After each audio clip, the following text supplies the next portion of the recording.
สวัสดีค่ะ ก็พาน้องแก้วไปหาหมอมานะคะ แล้วก็หลายๆคนก็สงสัยที่มิ้งลงโพสต์ไปอะค่ะว่าน้องเจ็บขาตอนแรกก็เข้าใจว่าอาจจะแบบกระโดดตกลงมาอะไรอย่างเงี้ยค่ะแต่จริงๆไม่ใช่นะคะ ที่เป็นก็คือว่านิ้วนี้ค่ะโอ้เจ็บนี่น้องอักเสบอยู่นะคะ ก็คือเล็บน้องเนี่ยค่ะเดี๋ยวต้องเอาข้างที่เขาไม่เจ็บเดี๋ยวมาให้ดูใกล้ๆนะคะมันก็ใกล้ตรงบริเวณเนี้ยค่ะมันแตกตรงข้างล่างอะค่ะมันจะอยู่ข้างล่างเลยตรงข้างในเนี้ยค่ะมันแตกออกพอแตกปุ๊บมันก็เลยไปทิ่มเนี่ยค่ะตรงเนี้ยบริเวณอย่างเงี้ย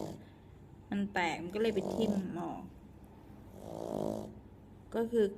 การแก้ไขก็คือ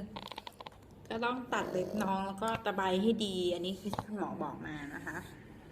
ก็เดี๋ยววันนี้ก็เดี๋ยวจะตัดเล็บให้ดูนะคะน้องเจ็บมากโดนคุณหมอฉีดตูดไปนี่หลับละทุกคนเป็นห่วงน้องแก้วหมดเลยนะคะห่วงหนูมากเลยโอเคค่ะยังไงก็อันนี้ก็คือมาให้ดูนะคะตรงส่วนที่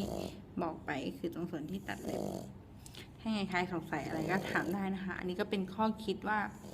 ถ้ามีเวลาสักนิดก็คือน่าจะตะไบเล็บอันนี้ก็คือความผิดของมิ้งเองที่เวลาตัดเล็บไม่ได้ตะไบเล็บให้น้องแต่น้องแก้วเนี่ยคือเรายังไม่ได้ตัดเลยเมื่อวานลืมตัดเล็บน้องนะคะ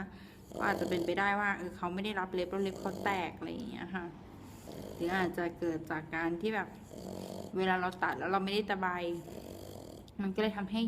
มีเศษเล็บเนี่ยเข้าไปทิ่มเขาได้นะคะนี่ก็ฝากตรงนี้ด้วยนะคะ